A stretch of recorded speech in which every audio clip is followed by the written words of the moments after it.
It was 2:17 a.m. on the night of September 13th, 1942. The jungle south of Henderson Field was alive with the sound of insects, the rustle of palm fronds, and the distant crash of waves against Guadalcanal's northern shore. The air was thick, humid, suffocating. Inside a shallow fighting hole near the Lunga River, Private Takeshi Yamamoto of the Imperial Japanese Navy's Special Naval Landing Force lay wide awake. His rifle was loaded, his bayonet was fixed. His orders were clear: hold this position until dawn, when the main assault would push the Americans back into the sea. But something was wrong. The jungle had gone silent.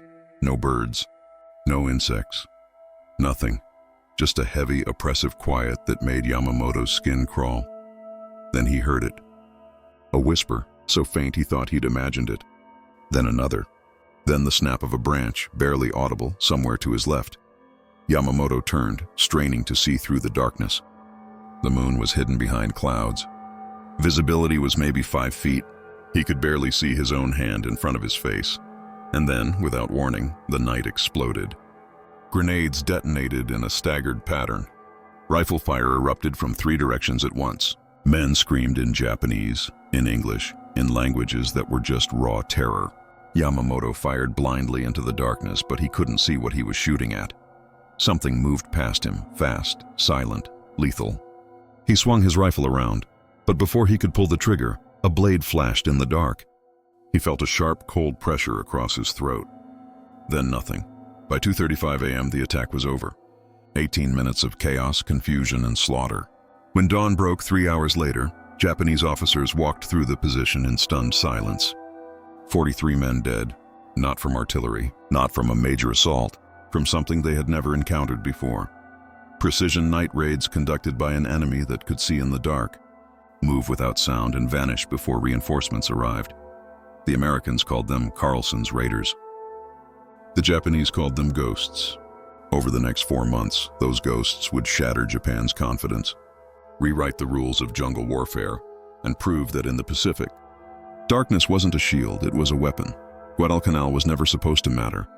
It was a forgotten speck in the Solomon Islands, covered in dense jungle, infested with malaria, and home to nothing but coconut plantations and a handful of villages. But in July 1942, American reconnaissance planes spotted something that changed everything. The Japanese were building an airfield. If completed, that airfield would give Japan control of the entire South Pacific. They could strike Australia, cut supply lines, and turn the tide of the war. The United States couldn't let that happen. On August 7, 1942, the 1st Marine Division stormed ashore in America's first major offensive operation of World War II. They captured the airfield, renamed it Henderson Field, and dug in. But holding it was another matter. The Japanese responded with fury. They sent warships, bombers, and thousands of elite troops. The Marines were outnumbered, undersupplied, and fighting in terrain they barely understood. The jungle was a nightmare. Triple canopy rainforest so thick that sunlight barely penetrated, vines that could trip a man or snap his ankle, mud that sucked boots off feet, rivers crawling with crocodiles, air thick with mosquitoes carrying malaria and dengue fever, and worst of all, the darkness. In the jungle at night, you couldn't see your hand in front of your face. Every shadow could be an enemy. Every sound could be a threat. The Japanese were masters of night combat. They had trained for it and preferred it. Under cover of darkness, Japanese infantry would infiltrate American lines, probing for weak points, launching sudden attacks, then melting back into the jungle before reinforcements could respond. American Marines, most of them teenagers who had never seen combat, were terrified. They sat in foxholes, gripping their rifles, listening to the jungle come alive with screams, gunfire, and the sound of their friends dying. Morale was collapsing. Officers knew they had to do something. They needed to take back the night. They needed someone who could fight the Japanese on their own terms. They needed Evans Carlson. Lieutenant Colonel Evans Fordyce Carlson was not a typical Marine. He was 46 years old, ancient by military standards. He had served in World War I, left the Marines, rejoined, resigned again, then came back when Pearl Harbor was attacked. But what made Carlson different wasn't his age or his career path. It was where he had spent the years before the war, China. From 1937 to 1939, Carlson served as a military observer embedded with the Chinese Communist Eighth Route Army, fighting against Japanese invaders. He marched with Mao Zedong's guerrilla fighters through the mountains of northern China. He watched them conduct hit-and-run raids against superior Japanese forces. He studied their tactics, their discipline, their philosophy. The Chinese taught him that conventional warfare wasn't the only way to fight, that a small, mobile, highly trained unit could inflict devastating damage on a larger enemy. That surprise, speed, and ruthless efficiency could overcome raw firepower.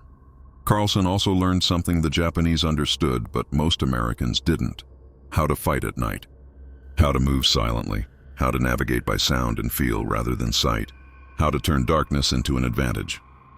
When he returned to the United States, Carlson proposed something radical: an elite Marine unit trained specifically for unconventional warfare. Long-range raids, sabotage, guerrilla tactics, and most importantly, night operations. The Marine Corps brass was skeptical. But with the war going badly and Guadalcanal turning into a meat grinder, they were desperate enough to try anything. In February 1942, Carlson was given permission to form the 2nd Marine Raider Battalion. He handpicked every man. The requirements were brutal: peak physical condition, high intelligence, psychological stability, and a willingness to operate far behind enemy lines with no support. Out of thousands of volunteers, Carlson selected just under 900. He trained them harder than any Marines had ever been trained. 20-mile forced marches in full gear, live fire exercises in pitch darkness, hand-to-hand combat drills that left men bruised and bleeding.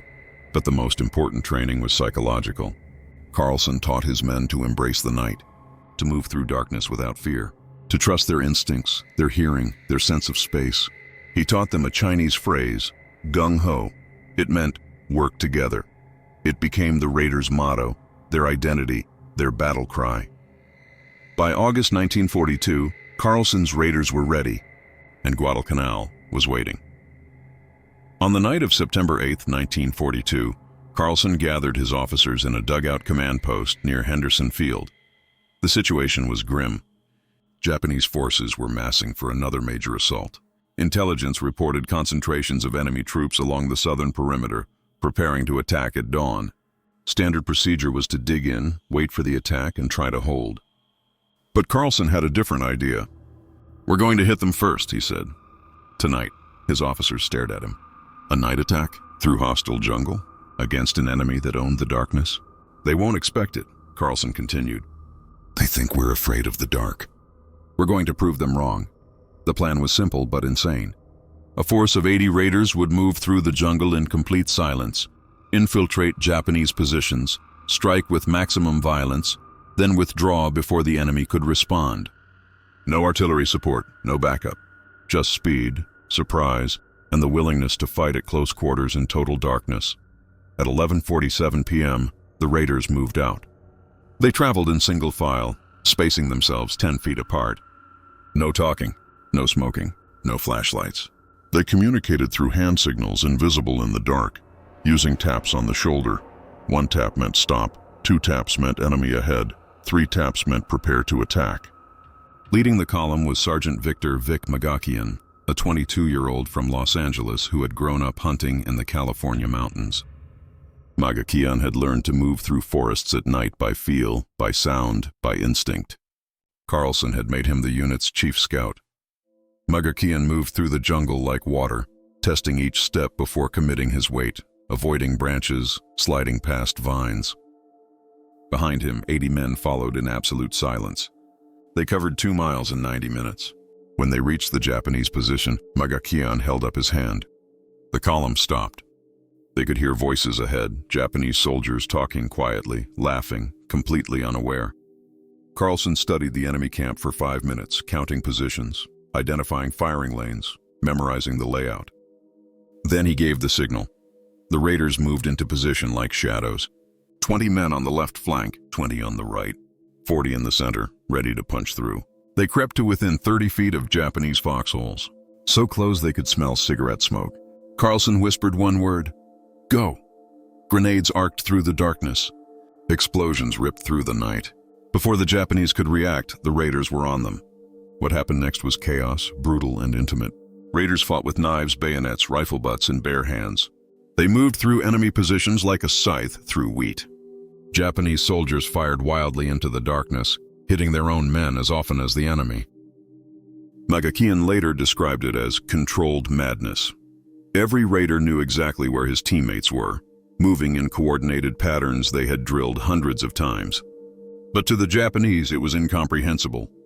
They couldn't see their attackers, couldn't organize a defense, couldn't understand what was happening. 17 minutes after it began, Carlson gave the withdrawal signal. The raiders vanished back into the jungle, leaving behind 31 dead Japanese soldiers, destroyed ammunition stores, and total psychological devastation. By the time Japanese reinforcements arrived, the raiders were a mile away, moving silently back toward American lines. They had suffered 3 wounded, 0 killed. Over the next 3 weeks, Carlson's raiders conducted 7 more night raids. Each one was different, but the pattern was always the same. Infiltrate silently, strike with overwhelming violence, withdraw before the enemy could respond. Japanese forces became increasingly paranoid, jumpy, exhausted. They stopped sleeping at night. They fired at shadows. They abandoned positions that had been perfectly defensible just because they feared another ghost raid. Japanese commanders were baffled. Their intelligence reports described American forces as inexperienced, poorly trained, afraid of the jungle. But these attackers were something else entirely. They moved like Japanese special forces. They fought like Chinese guerrillas. They seemed to have no fear. One captured Japanese officer, when interrogated, said the raiders reminded him of eerie, the ghosts from Japanese folklore that haunted the living. The name stuck. Japanese soldiers began calling them eerie, ghost soldiers. The raiders had a different name for what they were doing. They called it hunting. On November 4, 1942, Carlson received new orders. Japanese forces were regrouping in the jungle interior, preparing for another major offensive. Marine Command wanted intelligence, numbers, positions, supply routes. Carlson proposed something unprecedented, a 30-day long-range patrol deep into enemy-held territory. His raiders would move through the jungle, conducting reconnaissance by day and raids by night, living off captured supplies and whatever they could forage. Most officers thought it was suicide. The jungle was brutal enough during the day. Trying to survive for a month while surrounded by enemy forces, conducting constant night operations, seemed like a death sentence. But Carlson believed his men could do it. And more importantly, his men believed it too. On November 6, 1942, Carlson's entire battalion, 261 men, moved out from Henderson Field and disappeared into the jungle. For the next 29 days, they would conduct one of the most remarkable military operations in American history. They would cover 150 miles through hostile terrain. They would fight 12 major engagements. They would kill an estimated 488 Japanese soldiers. And they would do most of their fighting at night. The patrol established a brutal routine. During the day, they moved slowly, quietly, scouting Japanese positions. At night, they attacked. November 9th, a night raid on a Japanese river crossing. The raiders ambushed a supply convoy, destroyed 6 trucks, and melted back into the jungle. Japanese search parties spent 3 days looking for them and found nothing. November 14th, a raid on a Japanese command post. The raiders infiltrated the perimeter, killed 11 officers in their sleep, stole maps and documents, and withdrew without firing a shot. November 19th, a raid on a Japanese field hospital. The raiders could have destroyed it, but Carlson made a different choice. They left it untouched, but destroyed the ammunition depot next to it. By the 3rd week, Japanese forces were in a state of near panic. Entire units refused to move at night. Soldiers deserted their posts. Officers reported widespread psychological breakdown. One Japanese diary recovered after the war described it like this: "We do not sleep. We cannot sleep. The Americans come in the dark like demons. We fire at sounds, at shadows. Sometimes we kill each other. Sometimes we kill nothing. But always, they are out there, waiting, watching." The raiders, meanwhile, were suffering too. They were exhausted, malnourished, racked with malaria and dysentery. Several men had to be carried on improvised stretchers, but they kept moving, kept fighting, kept hunting. On December 4th, after 29 days in the jungle, the raiders emerged from the interior and made contact with Marine lines. Of the 261 men who had entered the jungle, 245 walked out. 16 had been killed in action. They had accomplished their mission. More than that, they had broken something inside the Japanese forces on Guadalcanal. Carlson's raiders did not just fight tactically. They waged psychological warfare on a scale the Pacific Theater had never seen. Japanese soldiers, trained to believe they were superior warriors, had conquered much of Asia. They were supposed to be unstoppable. But the raiders shattered that confidence. They proved that Americans could fight in the jungle, at night, just as ruthless, skilled, and terrifying. Japanese officers wrote reports about night devils and shadow warriors. Some claimed the Americans had developed a drug that let them see in the dark. Others said they used trained dogs or had native guides. The truth was simpler and more frightening. The Americans had just trained harder. By late December 1942, the strategic situation on Guadalcanal had shifted decisively. Japanese forces, demoralized and exhausted, began withdrawing. In February 1943, they evacuated the island entirely. Military historians often credit superior American firepower, air superiority, and logistics. But the psychological impact of Carlson's night raids was equally important. The raiders had done something no one thought possible. They had taken back the night. Victory came with a price. Over 200 raiders who deployed to the Pacific were killed or wounded in the first year. Night combat was extraordinarily dangerous, even for trained specialists. In the darkness, friendly fire incidents were common. Men got separated from their units. Wounded raiders sometimes died because medics couldn't find them. The psychological toll was immense. Fighting in total darkness, never knowing if the next step would trigger an ambush. Watching friends die in shadows, it broke some men. Sergeant Magakian developed severe PTSD. He would wake up screaming, convinced he was back in the jungle. He couldn't sleep in the dark for the rest of his life. Others became addicted to the adrenaline. Carlson himself never fully recovered. He died in 1947 at age 51, his body worn out from years of pushing beyond human limits.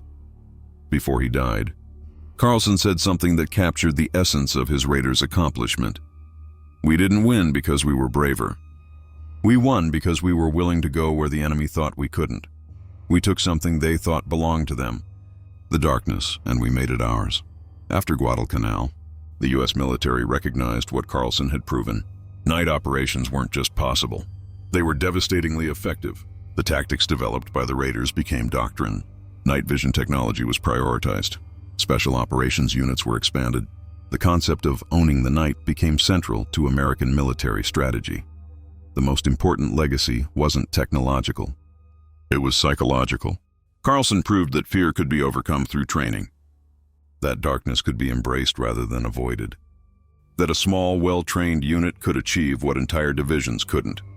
Japanese Marines who faced the raiders learned that lesson the hard way. They had owned the night. They had terrorized American forces with nocturnal attacks. They had believed themselves invincible in the darkness. And then Evans Carlson and 900 Marines showed them what real night fighters looked like. In 1943, Carlson's raiders were reorganized and integrated into standard Marine units.